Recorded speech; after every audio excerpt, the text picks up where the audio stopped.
Jake Morrison's Long Road. Have you ever stopped to think about the lost souls you encounter on America's deserted highways? How many stories of pain, redemption, and buried secrets simply disappear into the asphalt? Jake Morrison had traveled millions of miles across the country, but on that September night, something different hovered over the Arizona desert. The silence wasn't just an absence of sound.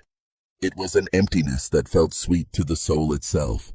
The Kenworth's air conditioning hissed like a dead man's sigh, and the rearview mirror reflected eyes that had seen too much. Why do some truck drivers swear they see ghosts on the night roads? Because in the long, lonely hours between Texas and California, between the hell that was and the heaven that could be, the boundaries between this world and the otherworldly world become dangerously thin. And Jake Morrison was discovering that some loads can't be unloaded. They become eternal passengers. What would you do if you found an empty truck with its lights on in the middle of the desert? What would you do if a voice whispered that you'd left your piece somewhere between here and hell? What if the only way to find redemption was through the ghost of someone you loved and lost? This isn't just another story of haunted roads. This is the journey of a man who discovered that some journeys aren't about reaching the destination. They're about finding your way back home. Because sometimes the dead know the path the living have forgotten.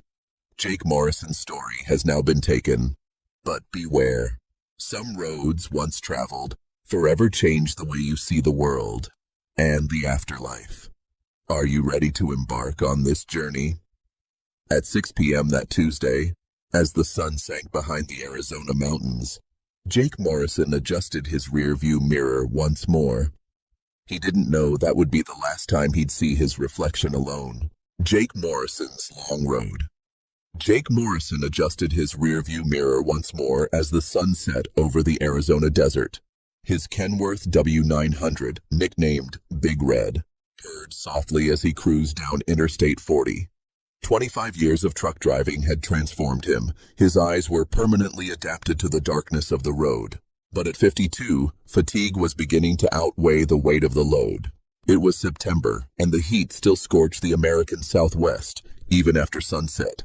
Jake was hauling medical equipment to a hospital in Flagstaff, a 6-hour drive he would normally make with his eyes closed. It was so familiar. But today, something felt different. The CB radio crackled with the chatter of other truckers in the Schneider National Fleet. "Breaker, breaker, Big Red, you copy?" The voice of Bobby Joe Williams, his longtime partner, echoed through the speakers. 10-4, cowboy. All quiet here, Jake replied, tightening his seatbelt, which had been creaking for years. It was 2019. Jake had become a driver after returning from Iraq as a veteran. The war had left its mark that even time hadn't completely erased. The solitude of the roads was his refuge and his curse, far from the crowds, but also far from any real help. When the dashboard clock struck 9:30 p.m., Jake noticed something strange. The desert, normally inhabited by small nocturnal animals, was completely silent. Not even a cactus stirred in the wind. The truck's air conditioning seemed colder than usual, and his breath formed small clouds of steam. "This isn't right," he muttered to himself, turning on his auxiliary headlights. It was then that he spotted the taillights of an old Ford F-150 parked on the shoulder, about half a mile ahead. Strange. The nearest rest stop was at least 20 miles away. Jake downshifted and put on his hazard lights, preparing to help the driver in trouble. As he approached, he noticed the pickup truck was covered in dust, but in perfect condition. The hazard lights flashed in perfect synchronization, without the typical faintness of a low battery. Jake parked behind the vehicle and got out, feeling the still warm asphalt beneath his Caterpillar boots. "Hello? Need help?" he called, approaching the driver's side window. The interior was empty. Jake walked around the vehicle, examining it carefully. It was a model from the 1980s, but impeccably maintained. The license plates were torn, and there were no visible documents. As he leaned over to look under the chassis, he heard a voice behind him. "Are you lost too?" Jake turned quickly, but there was no one there. The desert stretched out in all directions with no sign of life beyond the two vehicles. His heart raced, and he hurried back to the Kenworth, locking the doors as soon as he climbed in. Suddenly, the Ford's engine roared to life, and the vehicle began to move slowly down the road. Jake watched in the rearview mirror as the pickup disappeared into the darkness. Strangely, its taillights illuminated nothing but the empty road. The next morning, upon arriving in Flagstaff, Jake stopped at the Schneider office to report the incident. Regional Manager Tom Bradley simply shook his head and said, "These things happen on old roads. Best not to think about them too much." But Jake couldn't stop thinking. Over the next few days, he began to notice patterns. Whenever he passed certain points on Interstate 40, especially near where ancient Indian routes intersected modern highways, he felt the same sense of utter emptiness. 2 weeks later, on a delivery to El Paso, Jake decided to stop at an abandoned gas station he had marked on his map. The place, called Desert Oasis, had been closed for decades. But something drew him there. The main building still stood, though covered in graffiti and cracks. Jake pushed open the rusty door and walked in, feeling the creaking of the plank floorboards beneath his feet. The interior seemed frozen in time. Aluminum counters, empty shelves, an old red telephone hanging on the wall. "Is anyone there?" he called, his voice echoing in the empty space.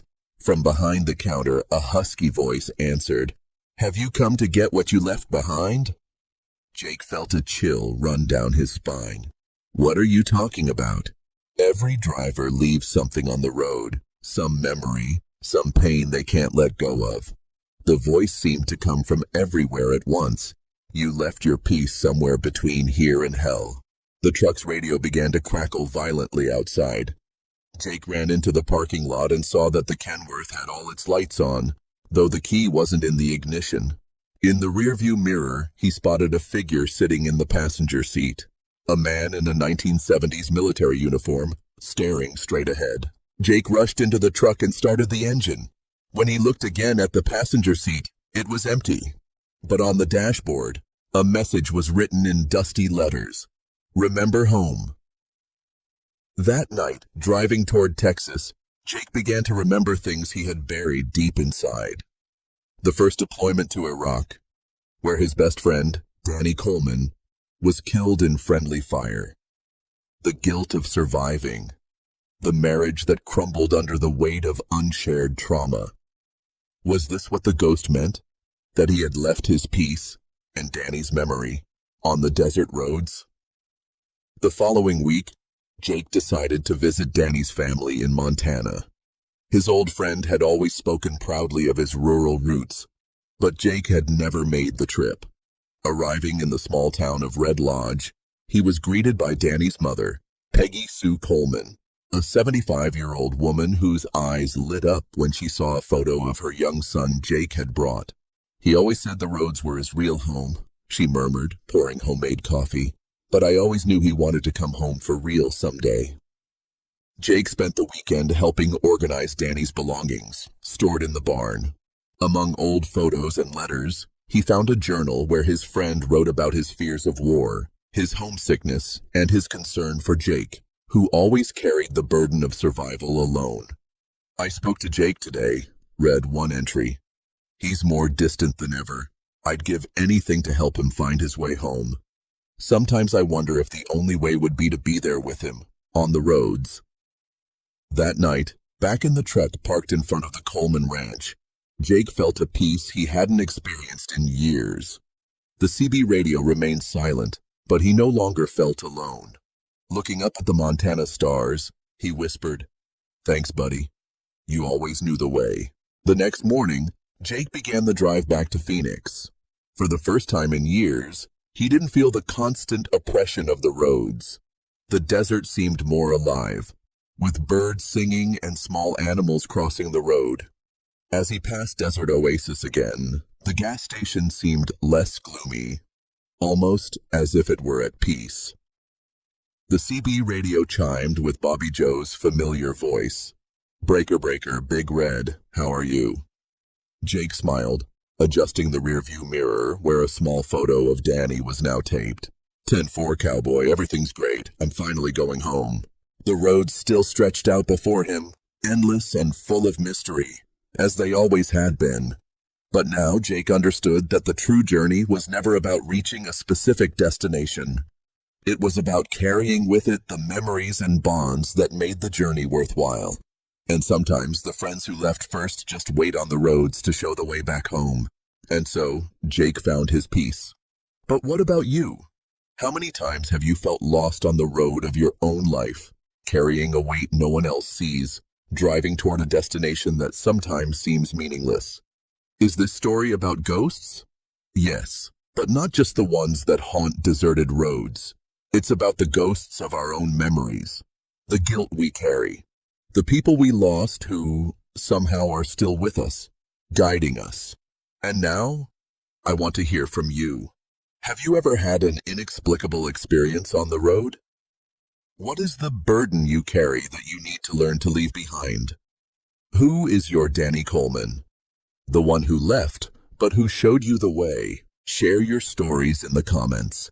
Don't underestimate the power of a shared story.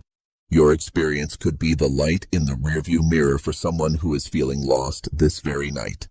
Don't forget to subscribe to the channel and ring the bell, because next Tuesday, we'll be back on a dark road. This time, it won't be in Arizona, but in a snowy Canadian forest, where a truck driver hears a knock on his trailer door, in the middle of a blizzard, 50 miles from the nearest aid station.